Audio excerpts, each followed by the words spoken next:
Welcome to another episode of the Leading Visionaries podcast, where we celebrate the ingenious, insightful, innovative, and inspired leading visionaries of our time and provide our listeners with world-class examples of the kind of courage, clarity, and confidence it takes to bring visions into reality. This is your host, Anjel B. Hartwell, and today we welcome our special guest, Noel Massie. Noel began working for UPS part-time during college and rose through the ranks to become vice president for UPS's U.S. delivery operations. Before his retirement in 2019, he oversaw 200,000 employees who were led by 12,000 supervisors. In this role, Noel supported and guided the package delivery and logistics services in the United States. He continues to mentor young leaders and supervisors. He's currently a member of numerous boards, the Annenberg Foundation, which holds a $1.7 billion endowment, and where Noel serves on their investment committee that guides the foundation's investment strategy, the Los Angeles Urban League's executive committee, where Noel served as chairman for 9 years, Chapter 1 US, an organization that seeks to enhance elementary school literacy, and the Asian American and Pacific Islander Legal Center.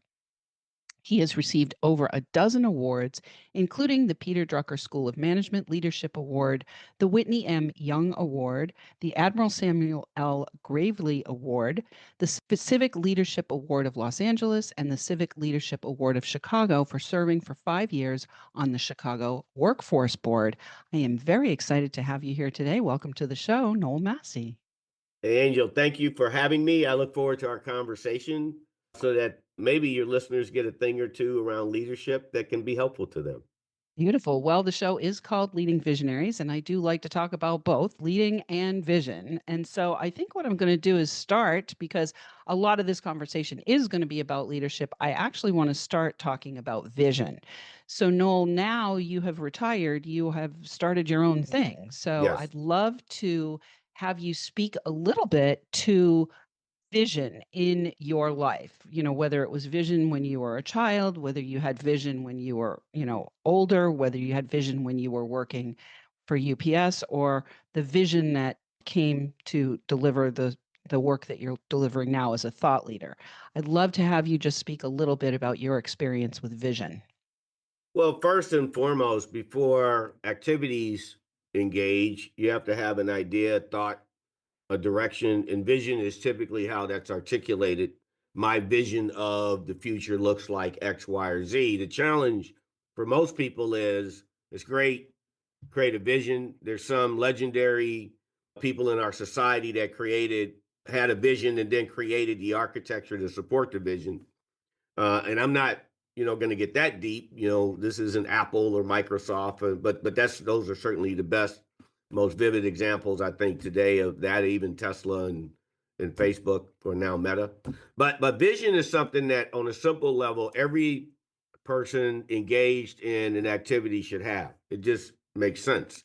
You have to have a direction, a destination that you're looking to get to, and then, of course, how do you get to it directionally? So in my life, the vision I had for myself was in leadership. And it started really early. And it wasn't premeditated, candidly. It found me versus me finding it. And I was a college student at San Jose State, electrical engineering student. And upon the point where I was about to graduate, I had been working at UPS for 3 years, part-time. It was a means to an end, pay for my education. And the organization was like, hey, they put up a stop sign and said, hey, wait a minute. I gave a notice that I was leaving, and I had been in a part-time management position for 3 years. And they say, hey, we had plans that you were included in. And, we love what you're doing. We'd like you to entertain a career with us. And I did. And the reason I did is because the fit made sense for me. I'm very social, very engaging. Typically, I think this is probably the case for most people. You find yourself, whether you're in groups or situations where you're leading, right? I was in my freshman year, I was college president, right? I mean, I ran for president in my freshman class. And, when I would be involved in other things, I would somehow, some way end up leading it. So that DNA was kind of always there. Mm. So I stayed at UPS, and then I became a leader at UPS, full-time supervisor with about 50 employees under me. And then that led to manager where I had a couple of hundred and on, mid-manager with a few thousand, and ultimately president in 97 for my first business unit was in Chicago, Illinois, actually, the state of Illinois and northern Indiana. Then I went to Virginia and I was the president there, and then ultimately Southern California, Nevada, Hawaii, where I had about 30,000 employees. The point is that my book was really about helping the individual navigate their career in the beginning of that process the way that I experienced, right? Is Mm, that is okay. that is that you get promoted and someone goes, "Hey, great job, Angel. You're an excellent Mm, person. We think you're the best forklift driver we have of the 20. Now you're going to lead 20 forklift drivers." And then it becomes a sink or swim moment. And there mm, is no vision created for you, right? So my book in some way helps to do that for sure. the person. There you go.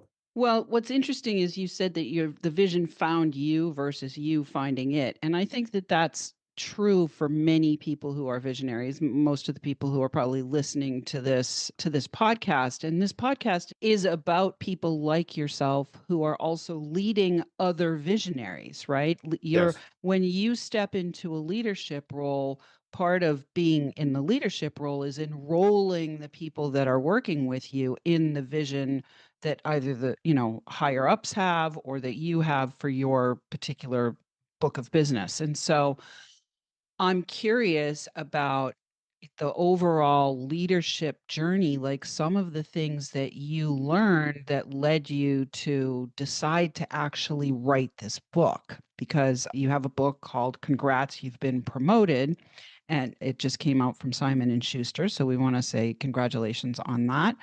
So what inspired you? Like, what was the vision for the book? My experience upon taking over the US operations. Baby boomers were retiring at a heavy velocity. I mean, I'm an example of that. When I retired, it created 9 promotions. There were 9 levels between me and the very bottom of the organization. So, me retiring, that meant that 9 opportunities emerged. So, there were 9 new people. There were 9 people taking on positions they had never engaged in, Mm, right? And so, as president of US delivery operations, I saw that phenomena and I saw derailment. And I sat on other boards. I was chairman of the board of the Los Angeles Chamber of Commerce. We had 8,000 companies on that. And I was chairman, selected by the board to be chairman, something I was really proud of.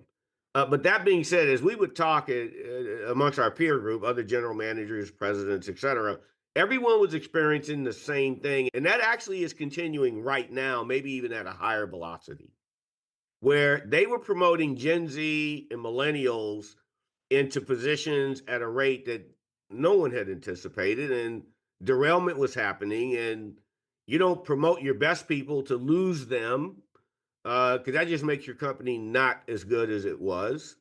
And so, my vision to write the book, I ideated this book about 10 years ago, mm, and I began keeping notes, and I began keeping copious notes. And when something would come to me, I'd record it on a memo recording. But one thing I knew 100% that some content was needed for people who work in the trenches of the business. Okay. Whether it's a law firm, a plumbing company, a donut shop, doesn't matter. There's going to be a leader in it. And there's mm, going to be a leader in it at the bottom. There's going to be a leader in it executing your vision as a company. So you can say you make the greatest widgets all day long, but if the person making the widget doesn't agree with you, then you're not making a great widget. And you can ask Boeing, the door that blew off that airplane, okay, they could say they make the greatest airplanes in the world. The person who was supposed to secure that door worked for a leader on the floor. And their vision and their value system around quality came from that person, not the CEO. That's not how it works. Okay. And I understand that having been in the C suite and worked as the vice president of US delivery operations next to the CEO of the company, I was that person's eyes and ears on the ground. Right.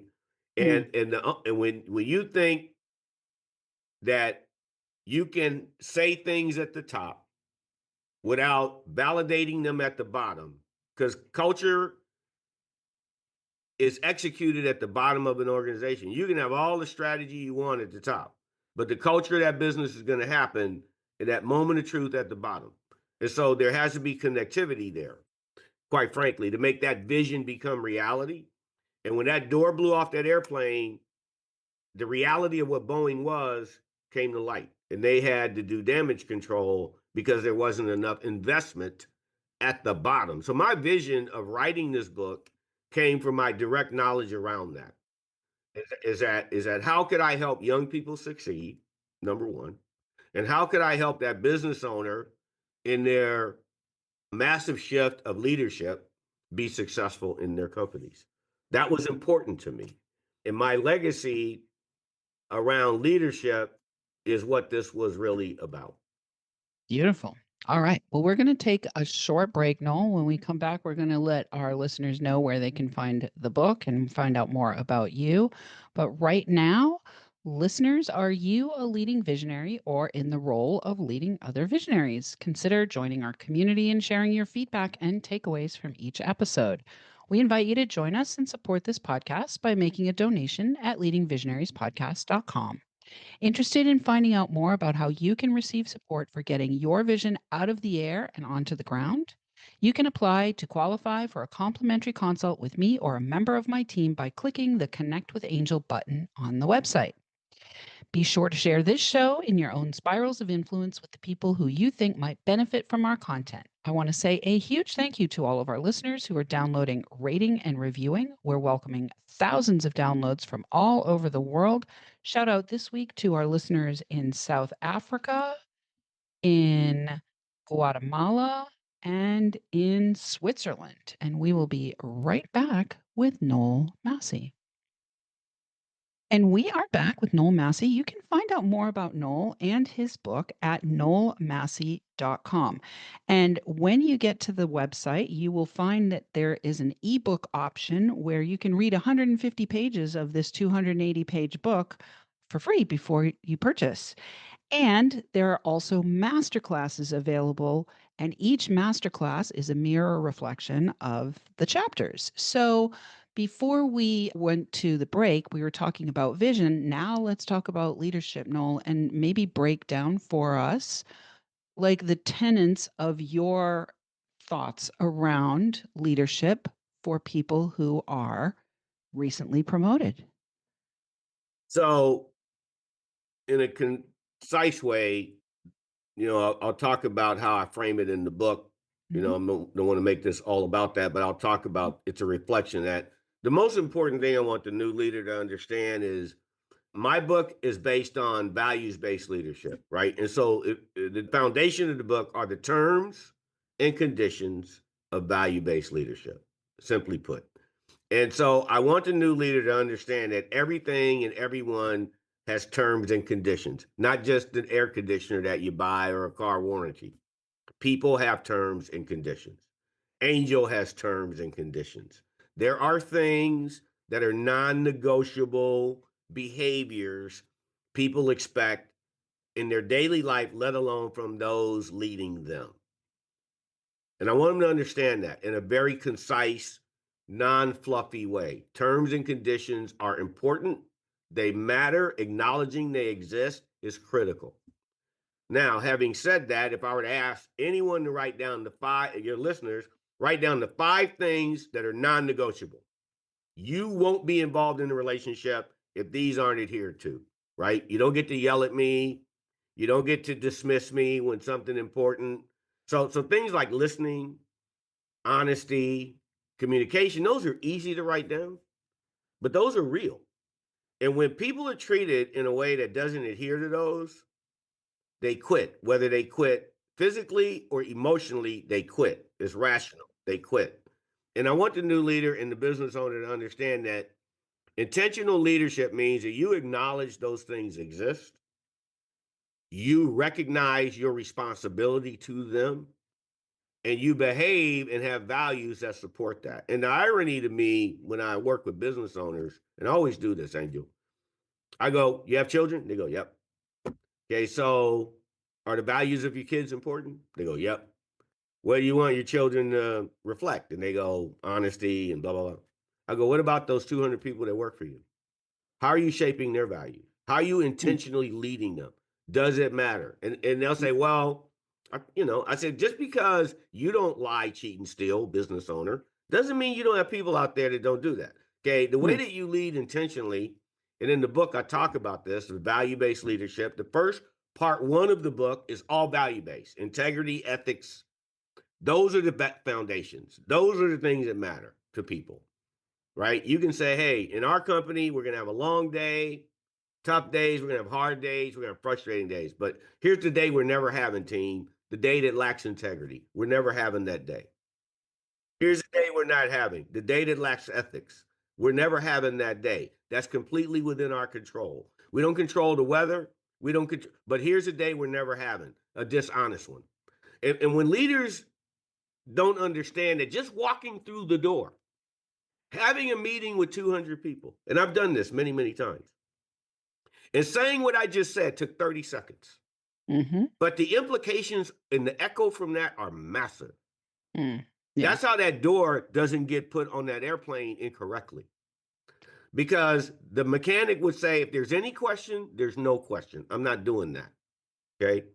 As a matter of fact, and I've been in these situations with floods, with hurricanes, wildfires. When you run the US, just so you know, every day there's something. Every day there's something that happens for you in your life every single day. You have a disaster every day. So you learn to lead like you have a disaster every day. And so a lot of what I talk about in part one of the book is value based. Yeah. Why it matters is so important because people work for people, not companies. Beautiful. And what I'm hearing there, just so that our listeners can really clue into this, because I think a lot of times people think of leadership, and especially, in companies that have, when we think about UPS, it's huge. It's a huge company doing huge things all day long, Yep. and UPS is delivering my package and I'm the customer on the end waiting for my package, and I don't care what has to go on behind the scenes, but logistically it's incredibly complicated, I'm quite sure. And Yep. so I think a lot of people, when they think about leadership, they think about, what do we need to do to get things done? Yes. And what I'm hearing from you with intentional leadership is it's less about getting things done and more about how we show up as an organization in the getting of the things to get done. That's right. Because how we and it seems like a small thing, but those three questions that you asked, or those three statements that you made, let me reframe that. The three statements you made, we're not going to have a day like this. It's literally setting the tone and the structure psychologically for all of the people that you're leading. So, That's right. for somebody who's recently been promoted, what do you see is the the key thing, that one little leverage point, like these three statements that you made there? It's like a leverage point, leverage point, leverage point. That one little leverage point that you see most people who've recently been promoted, that you can support them to tweak to allow them to be even more effective as a values-based leader. So, number one, the point I make in the book is that there's no casual moments in leadership. That's a falsehood. Okay. When you're asked to be the leader, you're being asked to be responsible for all things around that. When you're walking down the street on Saturday and your employees see you, how do you want them to see you? That's a choice. Do you want them to see you as the person that they say to their kids and their family, "Hey, there's my boss. Hey, Noel, how you doing? Come meet my family." Or do you want to be the person they see, go, "Yeah, there's my boss. He's an idiot." Which person you want to be? You get to control that 100%. Now tell the new leader that by your professionalism and your approach. There's no casual moments in leadership. Okay, period. If you think there are, you're mistaken. It doesn't exist. When I was the president on Monday, Tuesday, Sunday, Saturday whenever they saw me. Okay, if I was misbehaving in public, I was the misbehaving president of the company. That's how it works. If they're a supervisor, it's no different. You don't need to be the CEO. To those employees, you're their CEO. To those 9, you're their CEO. Okay, so if you're always being evaluated, behave like you're always being evaluated. Mm, Professionally, doesn't mean you have to be a robot, none of that kind of stuff, but it means understand leadership. So I'd say number 1. Number 2, and I said that you're always being evaluated, and there's no casual moments in leadership or 2 anchor points that I mm, would say. You're always being yeah. about. Okay, leadership development is owned by one person, the person, not the company. So if you wake up in the morning and say, I want to be great at something, right? Then what are Mm, you doing to be great at it? Here's a small example. If you said to me right now, I want to skydive, and I'd say, oh, okay, so you're going to take lessons? You went, oh, no, I'm just going to buy a parachute, hire a plane, and jump out. Okay, well, you wouldn't do that, all right? Because you understand the danger associated with it, right? You understand that you need an instructor. It's going to be, you got to learn, be taught, the whole deal. Okay, well, I would submit that skydiving is easier than leading people. So ask yourself, how much energy have you put into learning that? And mm, generally, it's not much, if mm, anything. People are casual, they're accidental tourists. They wake up, they got promoted, and the game just comes to them, and whatever happens, happens. No, you're going to fail. I failed when I went through it that way.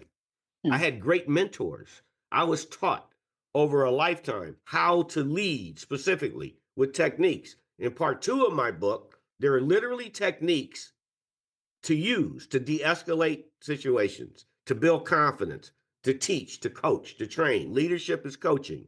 Leadership is the ability to influence the behavior of a group or an individual into positive directions. I mean, at least in a business, that's what they're looking for, because there are leaders that don't use it that way. But the point is, in this conversation, you need techniques, and part 2 of the book is about those techniques. What are those mm. techniques, right? How do you Beautiful. skydive? Teaching you to skydive. That's what's in part 2. Beautiful. Well, I think that we've only got a couple minutes left here. So, what I'd like to do now is I'd like for those listeners who are thinking about potentially promoting themselves Yes, into starting their own gig, because you've started your own gig. You left corporate and you started your own gig. right. What is a lesson that you could impart to the CEO, the founder of a new vision, somebody who's bringing a new vision into life that might come from the book or from your experience, because those people who are listening have promoted themselves out of corporate and Yes. into self-employment.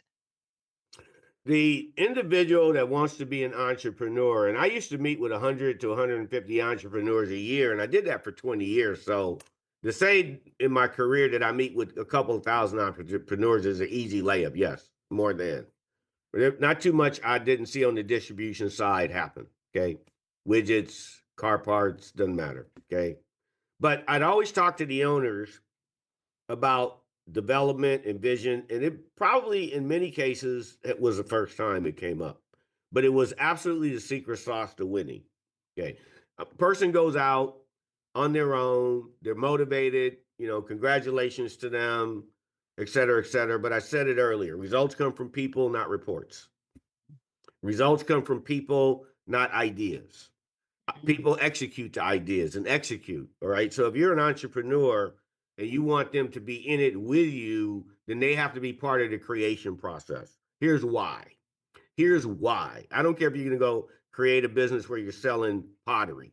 Here's why the people you hire need to be engaged in what it is you want to accomplish, because people support what they help create. mm, It's a natural law. If you and I ideate something together, I'm all in with you. If you're just giving me orders, not so much. You can't tell someone how to think. You can't. Okay. Just because you give them orders doesn't mean they support the order. And that's a falsehood. Okay. So you want me to run through a wall for you, or you want me to just do what is necessary to get by? Okay. You decide whether I do that or not me. Okay. How you mm, treat me.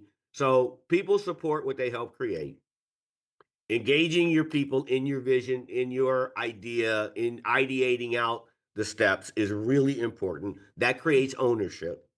Mm, And no business owner doesn't want that. Every business owner wants a group of people that are willing to own their outcomes, right? That's like, mm, a 10 accomplishment. So I would say that to the entrepreneur is the mm, first step you take. Have an idea that you want the people in that taking those steps with you, then they mm. need to help you create the solutions, the vision, the direction, because that's what people do. And then obviously they have terms and conditions. Yeah. Have a cup of coffee with them. Okay, you're not the boss. At the end of the day, this is your 30 minutes. Tell me what's important to you, how you feel, how I can help you grow as a person, et cetera, et cetera. I don't need to wear a sign that says owner or boss on the back of my shirt. They know that. Okay. Mm, What they want to know is that I'm investing in them, mm, right? And people and owners need to understand. And then finally, I'll say this, Angel, go to a bank, ask for a withdrawal. And they'll go, sure, great.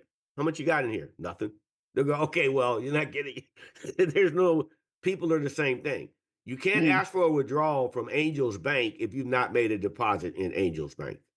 mm. I'll leave it at that. Beautiful. Beautiful. Well, thank you so much, Noel, for coming on today. And I can imagine that anybody who's a CEO or founder is going to get just as much out of reading your book as somebody who's recently been promoted. And so we definitely encourage our listeners to go ahead and access that at noelmassie.com. Again, we'll have that for you in the show notes. Listeners, we do love feedback. Please let us know what you thought of today's show by joining our community, sharing your takeaways, asking questions, or submitting guest suggestions. You can weave your visionary thread into our fabric by opting in on our website at leadingvisionariespodcast.com or by interacting with us on social. Look for the handle at Leading Visionaries Podcast across all the major platforms. Thanks for tuning in. Keep your eyes, ears, and hearts open. And remember, you are here to create conscious change.